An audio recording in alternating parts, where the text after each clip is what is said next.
ఆ బెదిరింపు రాజకీయాలకు భయపడేది లేదు. ఒక సీటు కోసం సీఎం 14 మంది మంత్రులు గల్లీ గల్లీ తిరుగుతున్నారు. ఈ 2 నెలల్లో కాంగ్రెస్ ప్రభుత్వం ఒక్క మంచి పని చేయలేదు, ఒక్క హామీ కూడా నెరవేర్చలేదు. మహిళలకు ఉచిత బస్సు ప్రయాణం కల్పిస్తే పురుషుల నుంచి రెట్టింపు ఛార్జీలు వసూలు చేస్తుంది. కేటీఆర్ అయితే ఇట్లా ధ్వజం ఎత్తి అయితే మాట్లాడిండు. అంటే ఈ 500కి సిలిండర్ అయితే వస్తుందా వస్తలేదా అది నాకైతే తెలియదు.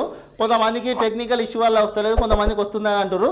కానీ కేటీఆర్ ఏమంటుండంటే 14 మంది మంత్రులను తీసుకొచ్చి ఒక్క ఉప ఎన్నిక కోసం అయితే జూబ్లీహిల్స్లో ప్రచారం చేస్తున్నారు అని అంటారు.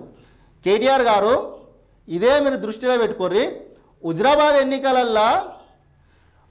ఎన్నికలల్లా ఎంతమంది పోయి ప్రచారం చేసిర్రు? కేవలం ఈటెల రాజేందర్ మీద గెలవడం కోసము ఎంతగానో ప్రచారం చేసిర్రు. ఉన్న పథకాలను మొత్తం తీసుకుపోయి దళిత బంధు, ఈ బంధు, ఆ బంధు అని చెప్పి కేవలం హుజరాబాద్గా కట్టబెట్టిన ఘనత బీఆర్ఎస్ పార్టీది కాదా?